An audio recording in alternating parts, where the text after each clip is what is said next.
Di antara nikmat yang Allah berikan kepada manusia adalah nikmat anak. Anak ini adalah karunia dan pemberian Allah Azza wa Jalla yang Allah tidak berikan kepada semua orang. Allah mengkhususkan sebagian hambanya dengan anak, bahkan anaknya laki-laki aja. Ada yang anaknya semuanya perempuan, yang orang tua nggak bisa milih.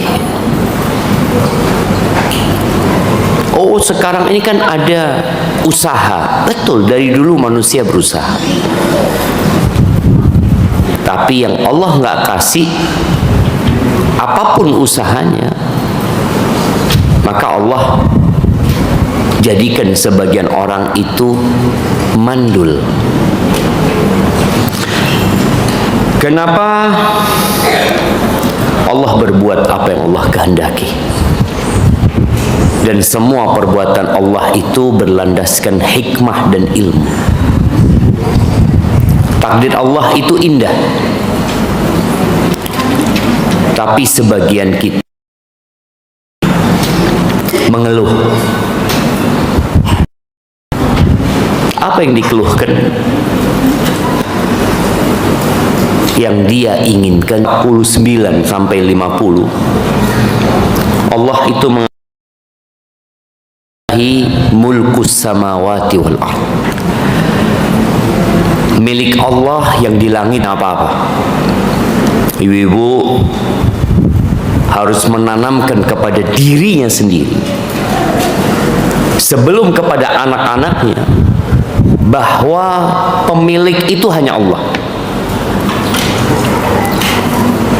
Tapi kan ada di dunia ini BPKB,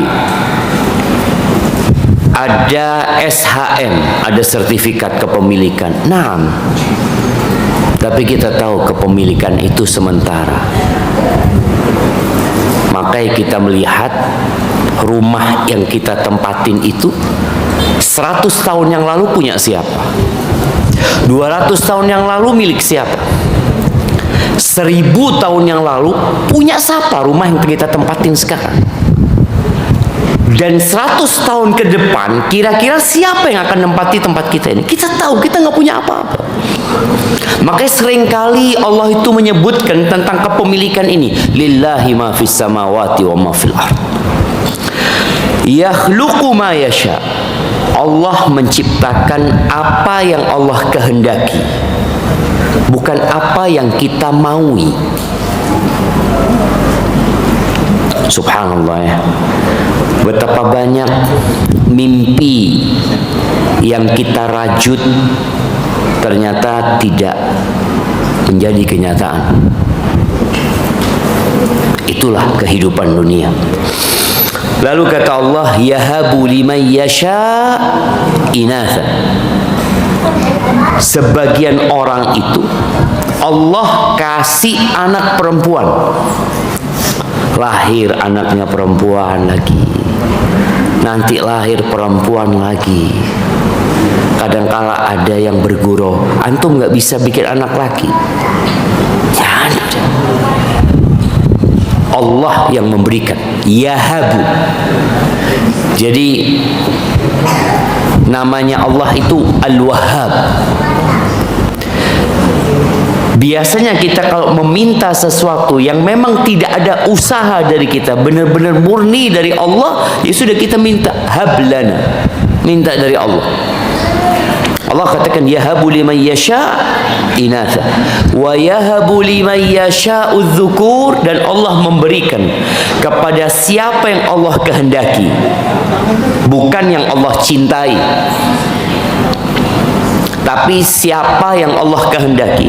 Adzukur, anak laki-laki, semua anaknya laki. Lahir lagi, lahir lagi. Anda punya anak 8 semuanya laki. Au yuzawijuhum dzukranan wa inatha, atau Allah memberikan kepada mereka berpasangan, anak laki-laki dan anak perempuan. Lalu Allah katakan, wa yaj'alu man yasha'u aqima. Allah jadikan sebagian orang itu mandul.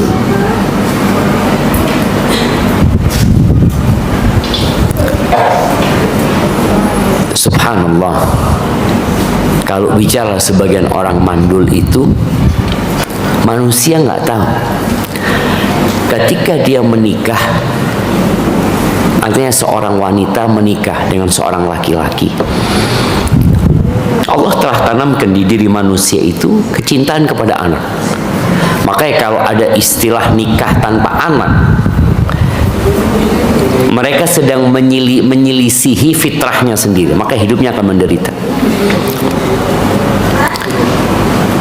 Tapi ternyata setelah berjalan, udah 5 tahun menikah, 6 tahun menikah, 20 tahun menikah, 30 tahun menikah, yang diharapkan tak kunjung tiba. Itulah Allah Azza wa Jalla. Allah tutup firman-Nya ini dengan menyebut namanya, Innahu alimun qadir. Sesungguhnya Dia itu maha mengetahui dan maha mampu berbuat apa saja. Allah itu. Maka ayat yang baru saja kita baca ini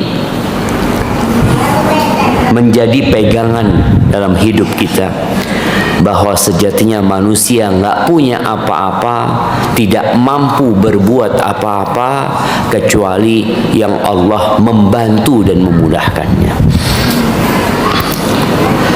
Para nabi berdoa minta anak. Nabi Ibrahim, Rabbi habli minas salihin. Ya Allah, karuniakan kepada aku anak keturunan yang soleh. Minta Nabi Ibrahim, nggak dikasih. Minta lagi, belum dikasih. Tapi karena beliau yakin Allah akan memberi, beliau tidak berhenti berdoa.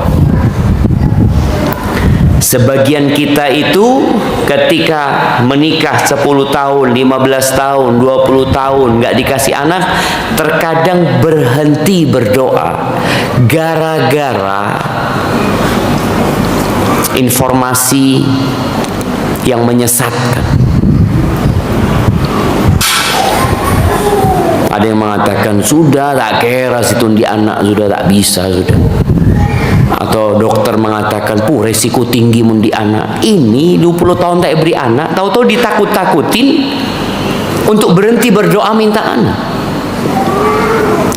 Nabi Ibrahim berdoa dan baru dikasih anak umur 86 tahun. Istrinya Sarah itu ketika umur 86 tahun itu dari istrinya Hajar. Kalau dari Sarah lebih tua lagi, 90-an mungkin. Ketika malaikat Jibril dan beberapa malaikat bertamu ke rumahnya Nabi Ibrahim, lalu mereka memberikan kabar gembira kepada Nabi Ibrahim kalau dia akan punya anak dari Sarah. Sarah itu dikatakan lari dari dalam rumah. Dia mengatakan, ajuzun aqim. Ajuz, kata dia, aku ini sudah ajuz, udah tua renta dan aku mandul. Apa kata malaikat-malaikat? Qalu kadzaliki qala rabbuki. Tapi seperti itulah ketentuan Tuhanmu. Engkau bakal hamil. Ajuz bisa hamil. Nah, kenapa? Innallaha ala kulli syai'in qadir. Nabi Zakaria berdoa tanpa pernah berburuk sangka. Di surat Maryam, Allah mengatakan dzikru rahmati rabbika 'abdahu Zakaria idz nada rabbahu nidaan khafiyya qala rabbi inni wahana al-'azmu minni washta'ala ar-ra'su shayba wa lam akun bidu'aika rabbi syaqiyya. Ketika Nabi Zakaria doa sembunyi-sembunyi, dia panggil, dia katakan sama Allah, Rabbi inni wahanal azmu minni, ya Allah, tulangku sudah lemah, tulangku ini sudah keropos ya Allah, dan rambutku semua sudah menyala dengan uban. Umur 100 tahun Nabi Zakaria berdoa, terus berdoa. Tapi beliau mengatakan, aku nggak pernah kecewa ya Allah dengan berdoa dan memohon kepadamu ya. Ya Allah, cuma nggak boleh kita itu berhenti berdoa. Nggak boleh kita berburuk sangka sama Allah, kayaknya Allah nggak mau kasih. Sedangkan Allah mengatakan, ud'uni astajib lakum. Kata Allah, kalian minta sama aku. Berdoalah, memohon kepadaku, pasti aku kabulkan. Tapi sebagian kita keyakinannya kurang. Nabi kita Muhammad alaihi salatu wassalam kepingin punya anak laki, anaknya perempuan, yang hidup 4 perempuan, meninggal 2 laki-laki, masih belum balik di kota Mekah. Di kota Madinah, di akhir-akhir kehidupan Nabi SAW, Nabi punya anak dari Maria Al-Qibtiyah. Ketika beliau punya anak 1 kota Madinah, dikasih tahu sama Nabi SAW. Beliau mengatakan, alhamdulillah aku dikasih anak sama Allah, tadi malam aku kasih nama Ibrahim. Ngomong lagi, ngomong terus. Ketika beliau bergembira dengan anaknya, Allah cabut nyawa anak itu. Ahibati fillah, itulah kehidupan. Anak ini nikmat, karunia ilahi. Makanya di surat Al-Kahfi Allah katakan, al-malu wal banun zinatul hayatid dunya.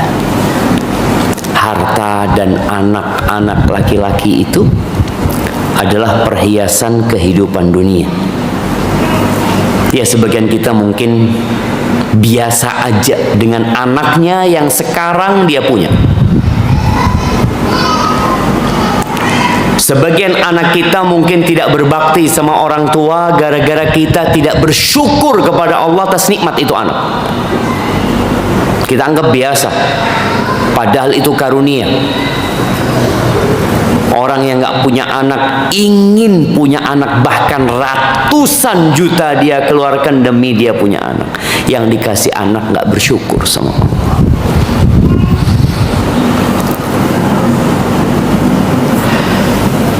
Ahibati fillah.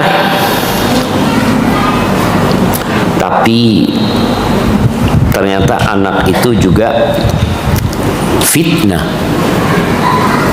Jadi bukan hanya nikmat, ada yang nikmat membawa petaka. Berapa banyak yang anaknya mengantarkan orang tua kepada penderitaan. Allah Azza wa Jalla berfirman di surat At-Taghabun ayat 14-15. Allah mengatakan, ya ayyuhalladzina amanu inna min azwajikum wa auladikum aduwwan lakum fahdharuhum. Kata Allah Azza wa Jalla, wahai orang-orang beriman, sesungguhnya ada di antara istri-istri kalian, di antara pasangan-pasangan hidup kalian, dan anak-anak kalian yang merupakan musuh buat kalian. Allah katakan adu. Allah berfirman tentang iblis dan syaitan, inna hadza aduwwun laka wa li zawjik. Nih, musuh buat engkau dan istrimu. Allah mengatakan itu kepada Nabi Adam ketika beliau di surga. Ini musuh buat engkau dan buat istrimu.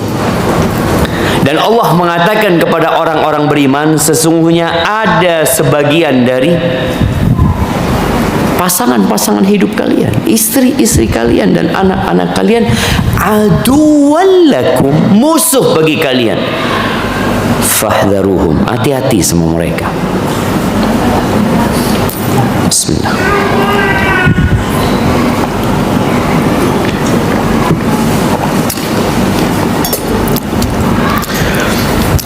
Gimana kok jadi musuh? Gimana nikmat membawa petaka? Ya, sering kita merasakan hal itu.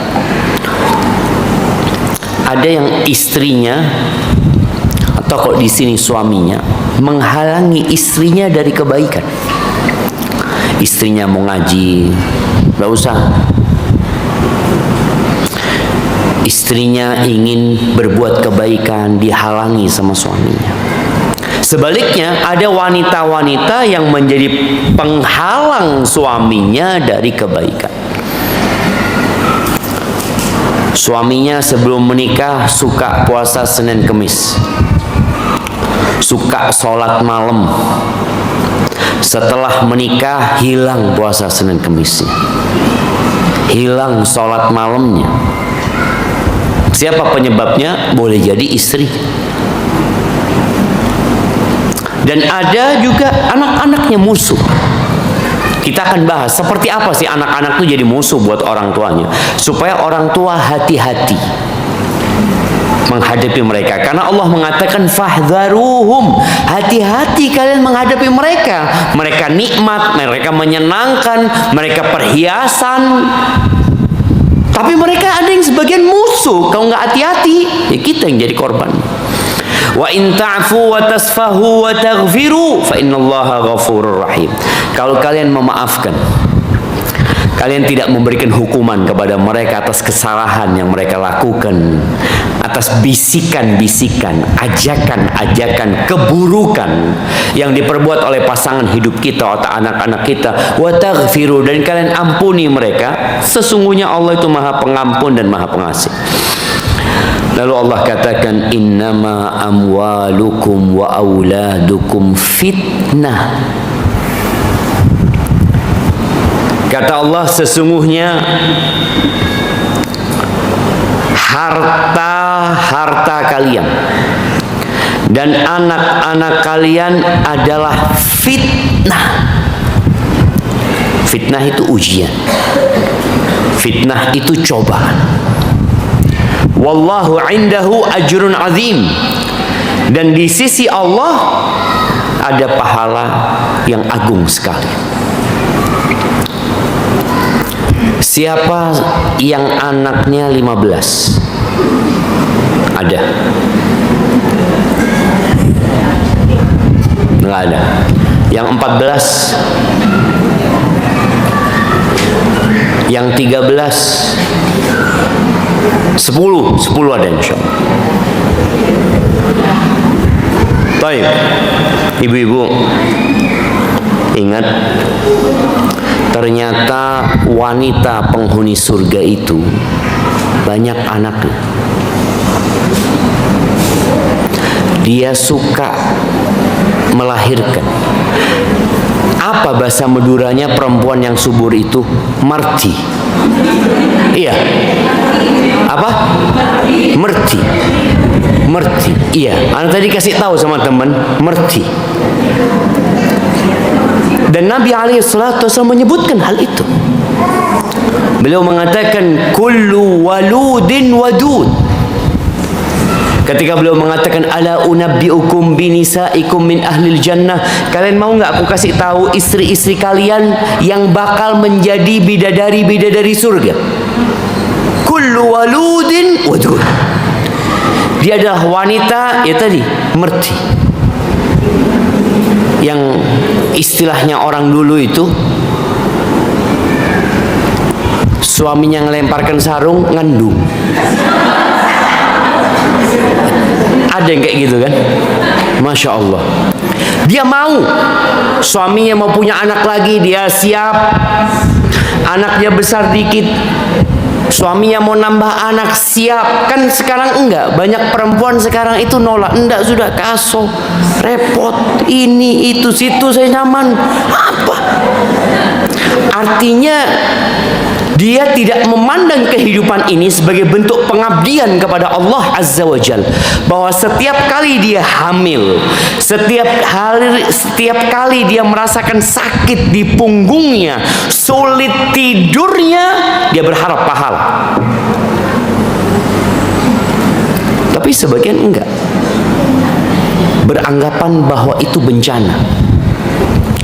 Ketika tahu-tahu dia telat, nggak datang bulan, terus check up ternyata hamil. Apa kata dia? Ya Allah, mak bisa.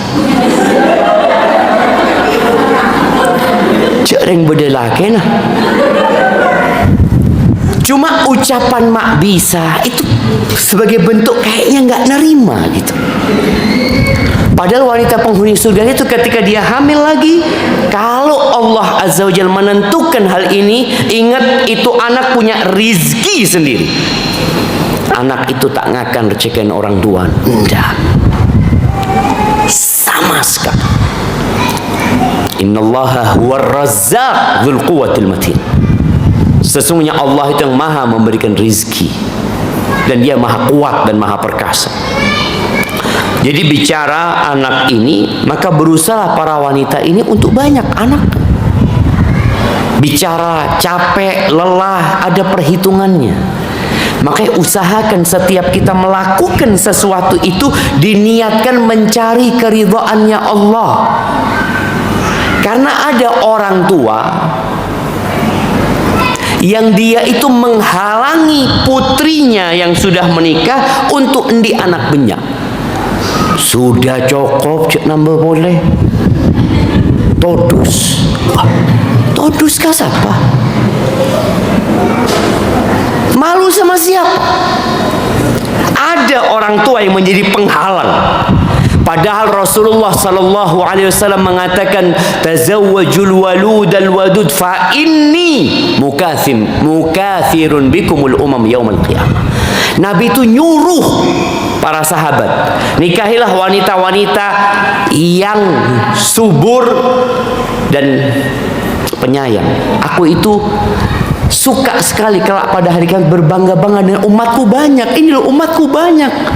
Jadi niatkan ketika ingin punya anak, mapunga Rasulullah sallallahu alaihi wasallam. Makle apunga Nabi Aten, makle seneng. Ya Rasul, saya nyumbangkan buat umatmu 7, 10, 12. Ketika dia niatkan mencari keridhaan Allah, Allah ridho sama. Cuma kita itu kan niatnya sudah nggak ke sana. Kita berpikir hidup ini untuk bersenang-senang. Bukan. Hidup ini untuk berjuang mengabdi kepada Allah Azza wa Jalla. Dan jadilah wanita yang penyayang. Jadilah wanita yang senang sama anak-anak, senang sama suaminya, senang sama anak-anaknya. Jangan sampai banyak anaknya tapi nggak diurus. Karena ada sebagian wanita yang hidupnya sekarang sibuk dengan handphone. Bahkan anak itu memperhatikan. Ada anak yang ngomong sama bapaknya, ayah, aku ngelihat ibu itu kalau ayah datang langsung handphonenya sabuk. Ada ibu-ibu yang kayak gitu, berdelakin sabuk. Suaminya pergi langsung main handphone. Ahibati fillah, bicara anak itu ujian. Ingat kisah yang Allah sebutkan di surat Al-Kahfi di ayat 80-81, ketika Nabi Khidir ditanya sama Nabi Musa di akhir cerita, kenapa itu anak engkau bunuh? Jadi ada anak yang dibunuh sama Nabi Khidir. Maka Khidir mengatakan, wa ammal ghulamu, adapun anak laki-laki itu yang sudah remaja, fakana abawahu mu'minain, bapak ibunya itu orang yang beriman. Fakhashina ayurhiqahuma tughyanan wa kufra, kami khawatir anak laki-laki itu membebani orang tuanya sehingga orang tuanya bisa melampaui batas dan jadi kafir. Fa'aradna ayyubdilahuma rabbuhuma khairan minhu zakatan wa aqraba ruhma, maka dibunuhlah anak itu dengan harapan Allah kasih ganti yang lebih baik. Makanya kadangkala orang tua kalau anaknya meninggal dunia, hendaklah dia berbaik sangka sama Allah SWT. Boleh jadi anak ini kalau tetap hidup, nanti besarnya merepotkan orang tuanya. Makanya di antara orang yang mendapatkan rumah di surga, itu adalah orang yang ketika Allah kasih ujian dengan dimatikan anaknya yang masih kecil, orang tua ini mengatakan alhamdulillah, dia memuji Allah, alhamdulillah ala kulli hal. Lalu dia mengatakan inna lillahi wa inna ilaihi raji'un, kita tuh milik Allah, anak ini milik Allah, Allah yang memiliki, dan kita akan kembali kepada Allah Azza wa Jalla. Lalu Allah mengatakan kepada malaikat-malaikatnya, ubnu lil abdi baitan fil jannah, bangunkan buat hambaku ini rumah di surga.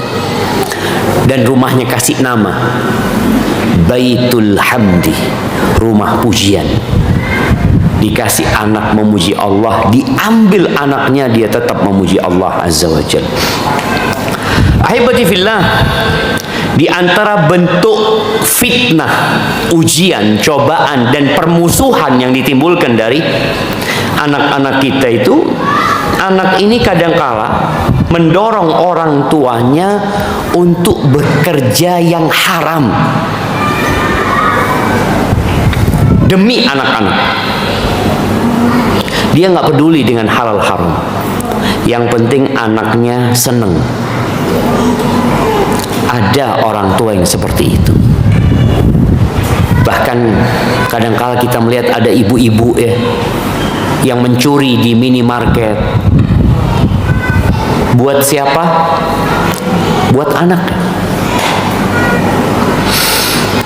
Yang kedua, anak itu juga bisa mendorong orang tuanya untuk jadi orang yang bakhil, yang cerek, yang pelit.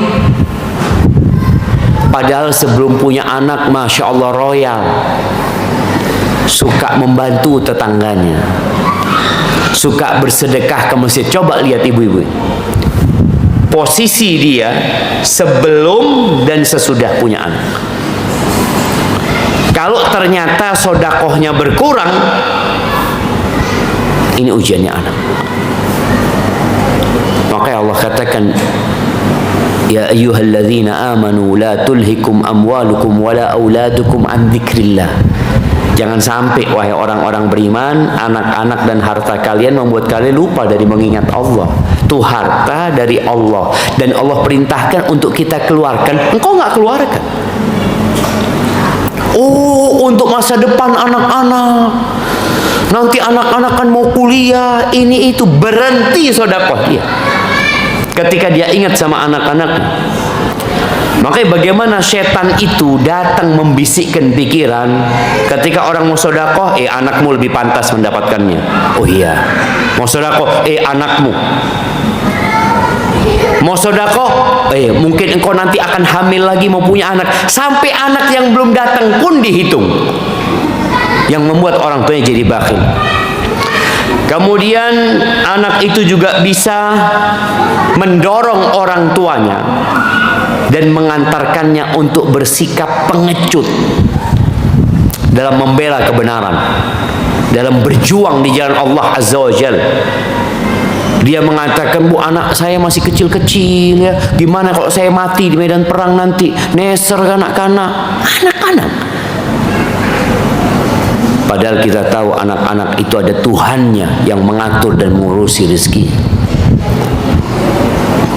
Kemudian anak itu juga dapat membuat orang tuanya sakit keras. Mentalnya, jiwanya, dan juga fisiknya. Berapa banyak orang tua yang akhirnya gara-gara anak-anak tidak menerima takdir Allah Azza wa Jalla. Maka disebutkan dalam sebuah hadis yang diriwayatkan oleh Al-Imam Ahmad bin Hanbal, innal walada mabkhalatun majbanatun majhalatun mahzanah. Ternyata anak itu, kata Nabi SAW, adalah sumber kebakhilan, sumber kepengecutan, sumber kebodohan. Orang tua ini jadi bodoh gara-gara anak. Nggak mau belajar ilmu agama, melakukan tindakan-tindakan yang haram, mahzanah, dan anak itu menjadi sumber kesedihan buat orang tuanya. Maka buat para orang tua, ibu-ibu khususnya, yang mungkin sebagian ibu-ibu mengeluhkan dalam pendidikan anak-anaknya karena tidak dibantu oleh suaminya. Dia merasa suami anak nggak peduli sama anak-anak, dia sibuk cari fulus. Nah, nanti suaminya akan dihisap sama Allah SWT. Tapi engkau pun akan dihisap. Karena anak-anak itu amanah. Ketika suami berangkat kerja, siapa yang harus ngurusin anaknya? Ibunya. Makanya kalau kita melihat status sosial di masyarakat, bapak itu adalah kepala rumah tangga. Ibu itu adalah ibu rumah tangga. Walaupun ibunya guru, walaupun ibunya bisnismen, walaupun ibunya wanita karir, status yang lengket yang tidak bisa dilepas adalah ibu engkau. Engkau punya tanggung jawab sama anak-anak. Kata Nabi alaihi salatu wassalam, kullukum ra'in wa kullukum mas'ulun an ra'iyatih. Setiap kalian adalah pemimpin dan setiap kalian akan dimintain pertanggungjawaban atas apa yang dia pimpin. Wal amiru ra'in, namanya raja, gubernur, presiden, dia pemimpin. Warrajulu ra'in ala ahli baitih, dan seorang laki-laki pemimpin terhadap keluarganya.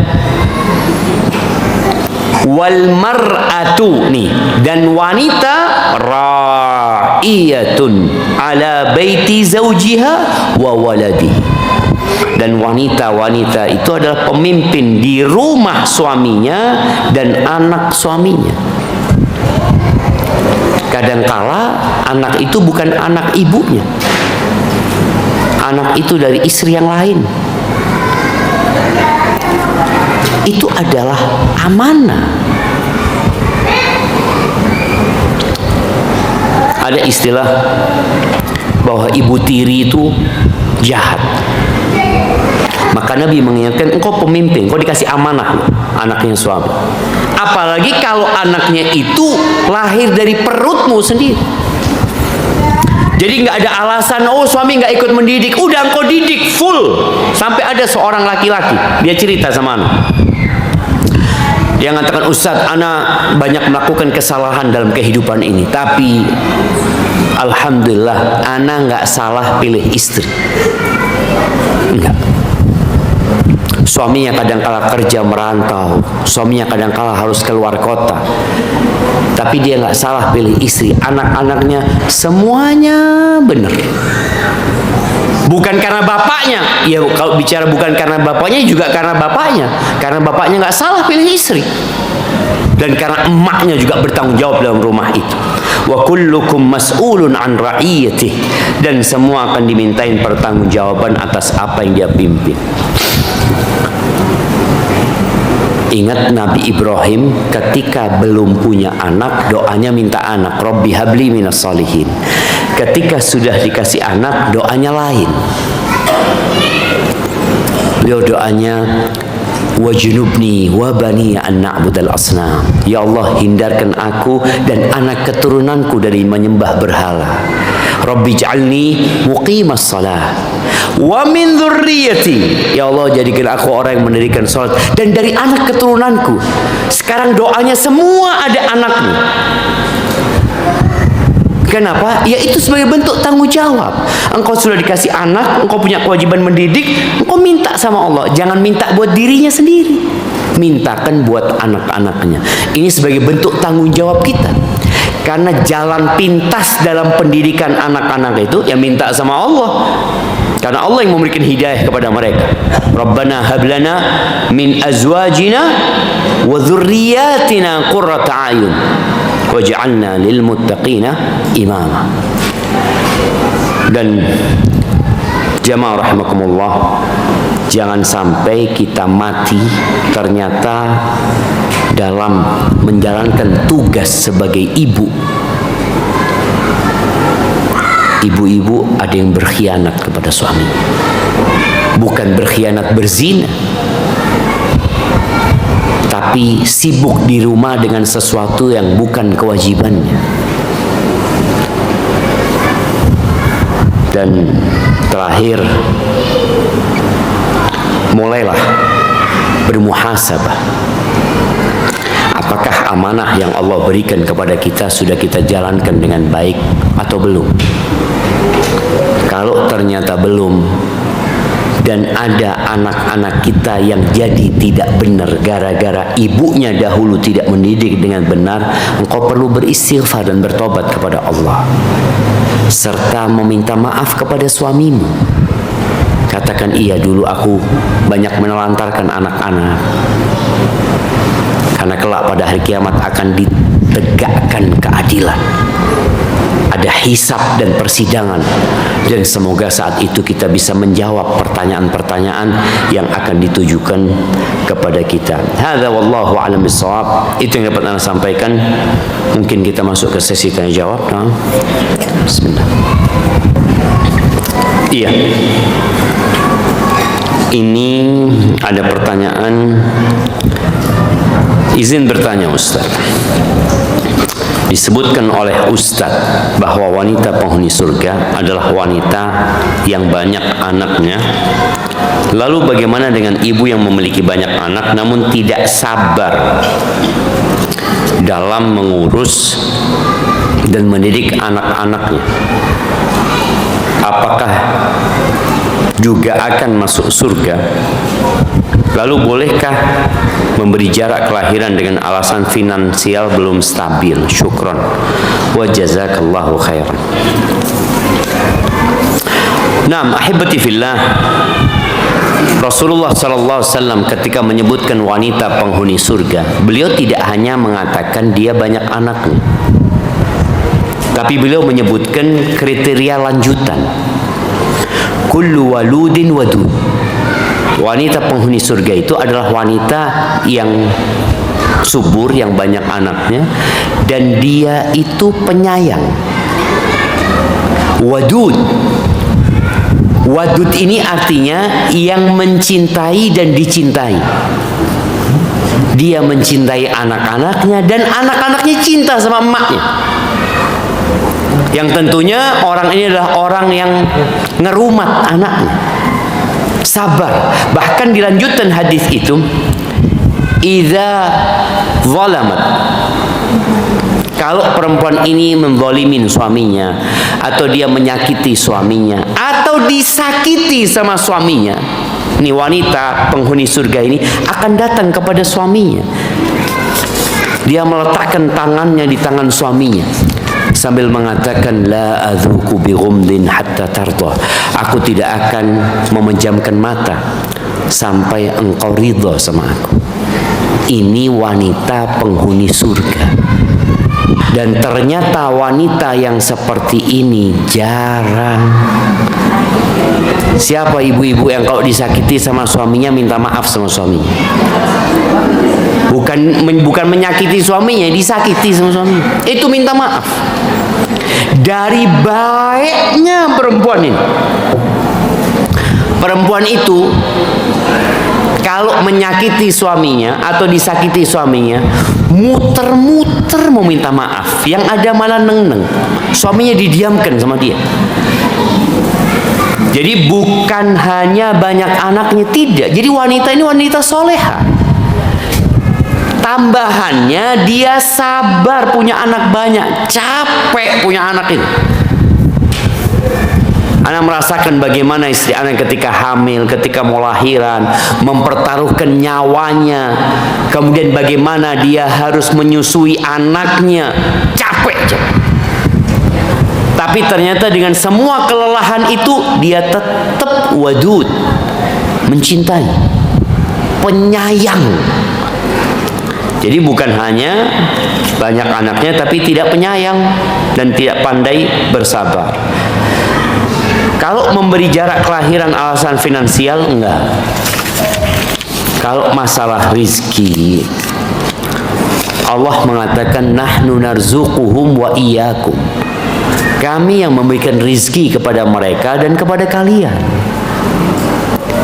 Tadi juga disampaikan bahwa anak-anak kita itu tidak makan dari rizki orang tuanya. Dia makan dari rizki dia sendiri.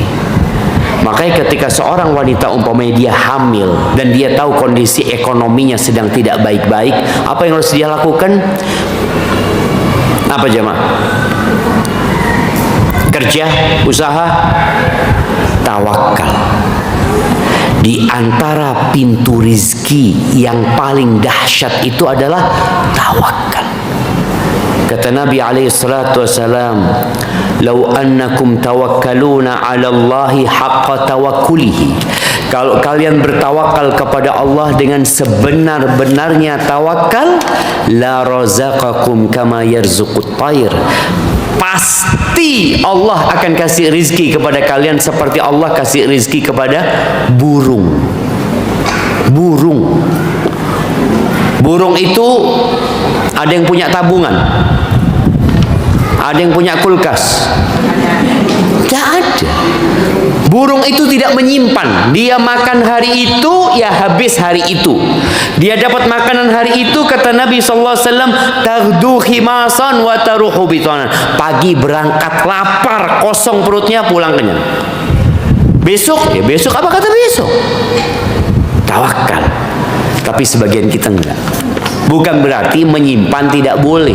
Boleh menyimpan harta untuk keperluan, tapi yang tidak boleh adalah bersandar, bergantung, bertawakal kepada harta kita. Bergantunglah kepada Allah Azza wa Jalla. Bismillah, izin bertanya.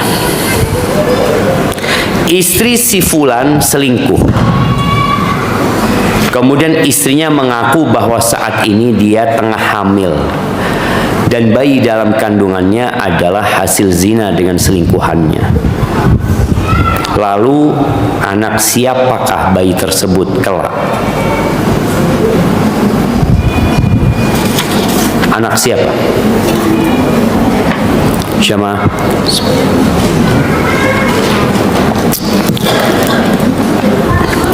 Rasulullah SAW mengatakan,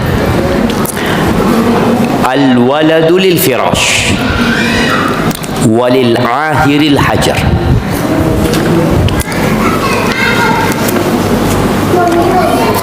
Anak itu ikut pemilik ranjang. Anak itu ikut suaminya perempuan ini selama suaminya tidak menafikan dari anak itu. Dan buat bapak biologisnya yang berzina itu batu, artinya dirajam dia.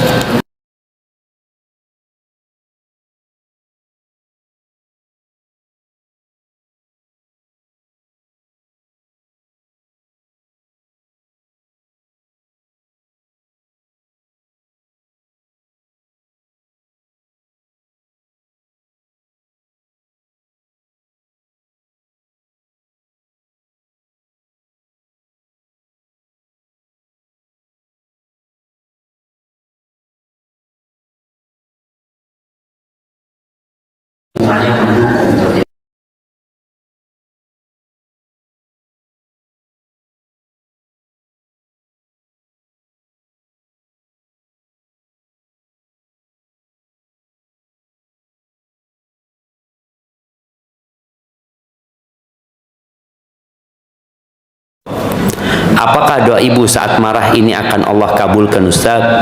Setelah si ibu sadar, dia menyesal akan ucapannya. Ya ahibati fillah, yang pertama, kita itu boleh doa minta kematian kalau kematian itu baik, karena kita itu nggak tahu. Jadi kayak orang tua lihat anaknya, Allah ambillah dia ya Allah. Engkau nggak tahu, boleh jadi anak ini sekarang nakal, tahun depan dia jadi baik, bahkan dia bertobat kepada Allah. Siapa yang nggak kenal dengan Umar bin Khattab radhiyallahu anhu, yang dia dulunya ingin membunuh Nabi alaihissalam, kemudian dia menjadi pembela dakwah ini.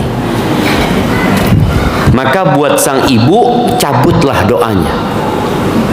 Kalau dikatakan mungkinkah Allah kabulkan? Mungkin Allah kabulkan.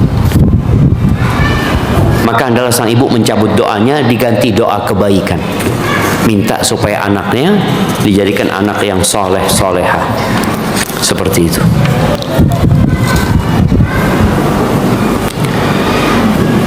Ustadz, suami bekerja di lembaga perbankan dan setiap tahun ada bonusan. Bagaimana bila kita berangkat umroh haji dengan uang bonus tersebut? Apakah halal diterima ibadah kita? Jemaah, innallaha tayyibun la yaqbalu illa tayyibah.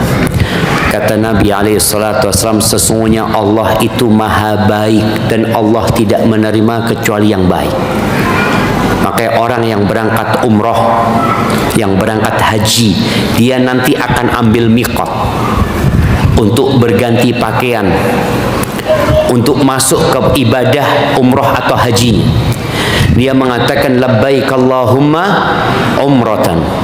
Ya Allah, aku memenuhi panggilanmu untuk melaksanakan umroh. Kalau ternyata hasilnya atau bekal yang dia bawa, biaya yang dia keluarkan untuk berangkat ibadah itu haram, maka akan dikatakan kepada orang ini, la labbaik wala sa'daik, zaduka haram, warahilatuka haram. Enggak ada, engkau enggak disambut kedatanganmu. Bekalmu haram, pembiayaanmu haram, kendaraanmu haram. Gimana engkau mau diterima umroh dan haji? Maka yang harus dilakukan bagaimana mengajak suami untuk bertobat dan hijrah meninggalkan pekerjaannya. Karena itu akan berdampak kepada amal ibadahnya, apalagi yang amalan itu pakai harta, yang hartanya dari hasil yang tidak baik. Minta saran dan tips agar menjadi istri soleha. Terkadang lepas kontrol menghadapi tingkah pasangan dan anak yang sangat menggemaskan. Nah, ibu-ibu tahu bahwa ibu-ibu nggak lama di muka bumi ini. Jadi kalau bicara bagaimana tip menjadi wanita soleha, maka yang pertama adalah niat. Memang benar-benar niat mau jadi wanita soleha, niat mau masuk surga. Setelah niat, pelajari. Ternyata jalan menuju surga itu terjal, melelahkan, berat, susah. Makanya sebagian orang itu nggak jadi masuk surga ketika dia melihat jalannya berat. Maka hendaklah para wanita bersyukur atas nikmat yang Allah berikan. Jadi kalau bicara bersabar, kebanyakan wanita itu pandai bersabar. Ana pernah dikirimin satu potongan video tentang seorang wanita yang curhat kelakuan suaminya. Suaminya suka marah, temperamental, ini itu. Komentarnya itu ribuan. Ana baca komentarnya. Ternyata rata-rata komentarnya mengatakan, ya Allah ibu sama kayak aku. Ya sabarlah. Di bawahnya sama. Ternyata perempuan itu sabar, tapi bersyukur jarang. Kalau dapat suami baik, dia nggak bersyukur. Dia minta lebih. Dia minta suaminya lebih baik lagi. Dan kalau suaminya berbuat salah, kebaikan suaminya dia lupakan. Maka tolong para wanita ketika dia berkhidmat kepada suaminya, yang kata Nabi SAW ketika beliau ditanya tentang wanita yang paling baik, apa kata beliau? Kriteria pertama sallallahu alaihi wasallam, allati idza nadharta ilaiha sarratka, yang kalau dipandang menyenangkan hati. Sepertinya kita ini perlu kampanye masalah berhias. Biasanya salon-salon itu tulisannya salon apa? Salon pengantin. Iya. Rias pengantin. Kalau bisa diganti nanti. Rias istri. Kebanyakan rias itu rias pengantin, rias wisuda, rias apa lagi? Banyak riasan. Anda belum pernah dapat, ya mungkin Anda belum melihat ya, rias istri. Karena banyak yang berpikir istri nggak perlu lagi bersolek. Padahal wanita yang paling baik adalah yang kalau dipandang menyenangkan hati. Tekak sudah tua. Kan sekarang ada bedak yang 2 cm, 3 cm. Yang perempuan itu bisa kelihatan cantik buat suaminya. Tapi memang kebanyakan wanita itu cantik kalau mau keluar rumah ya. Itu yang pertama. Kalau dilihat menyenangkan hati, kalau disuruh nurut sama suami. Kadangkala istrinya minta sesuatu, kata suami janganlah, sudah nurut sama suami. Yang kalau suaminya sedang tidak di rumah, dia menjaga kehormatan dirinya dan menjaga harta suaminya. Barakallahu fikum.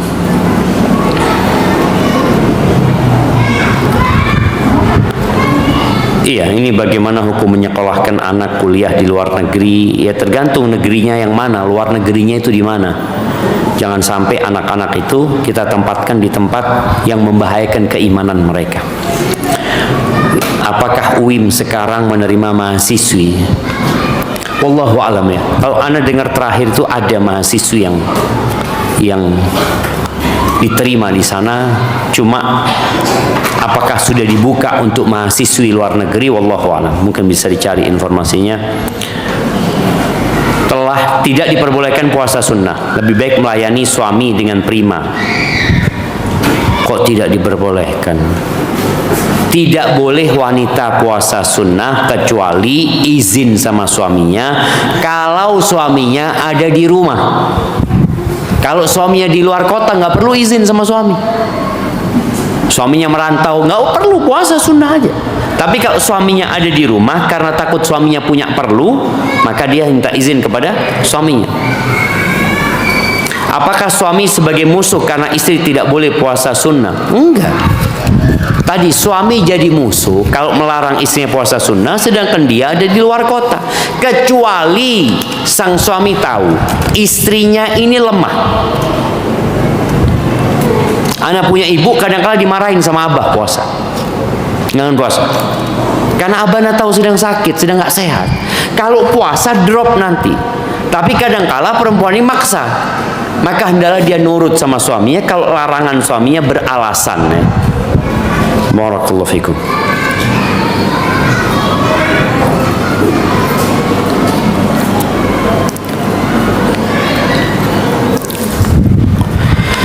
Ustadz, bagaimana kalau seorang ibu menyebut anak perempuan yang telah menikah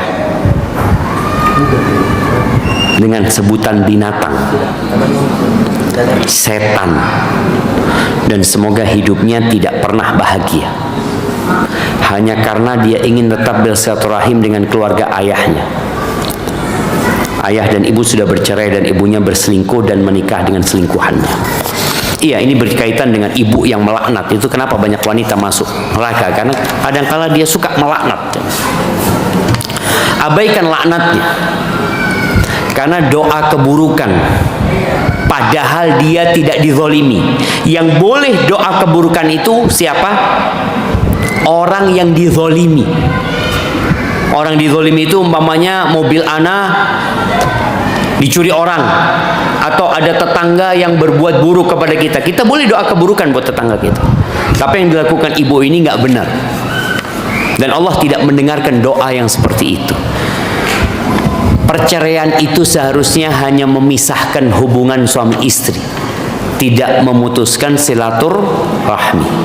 Maka nggak usah didengarkan, tetap engkau sambung silaturahim dengan bapakmu, tapi kalau bisa tanpa ibumu harus tahu.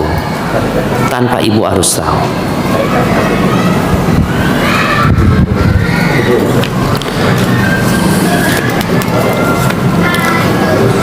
Nah, bagaimana menyikapi masalah ini Ustadz? Anak-anak usia PAUD dan TK ini biasa di sekolah umumnya banyak belajar dan menggunakan musik atau melodi. Sedangkan secara syariat musik itu haram. Di daerah sini masih sulit mencari sekolah yang benar-benar menerapkan no musik. Bagaimana menyikapi ini Ustadz? Bikin sekolahan. Jamaah, ini solusi. Bikin sekolahan. Jadi anak kepingin perempuan-perempuan ini menjadi wanita perintis kebaikan. Ketika dia melihat dia nggak mungkin milih sekolah umpamanya, sedangkan ada banyak orang yang ingin anaknya hafal Quran, ngaji, doa, bukan malah joget-joget. Nggak perlu sekolah berjoget itu. Orang di rumah kasih TikTok, insya Allah 2 hari langsung jadi ahli joget dan bernyanyi. Maka ketika ada masalah kita harus cari solusi. Dan solusi yang terbaik adalah bagaimana bikin sekolah TK ini murah dan mudah. Jangan berpikir ya Allah Ustaz harus keluar fulus. Enggak, bisa sewa rumah, kontrak rumah.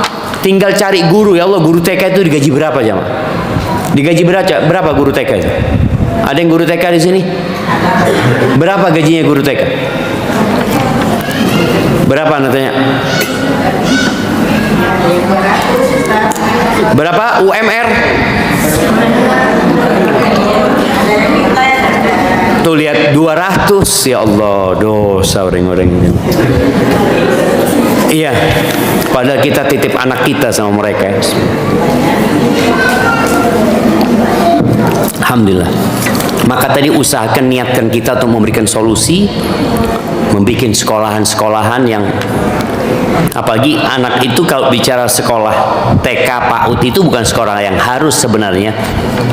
Bisa sekolah di rumah, yang penting bagaimana dia bisa baca, dia bisa nulis, dan dia punya hafalan Al-Quran, hafal doa-doa, maka bisa bikin kumpulan anak-anak yang belajar di rumah atau bikin sekolah sendiri. Barakallahu fikum.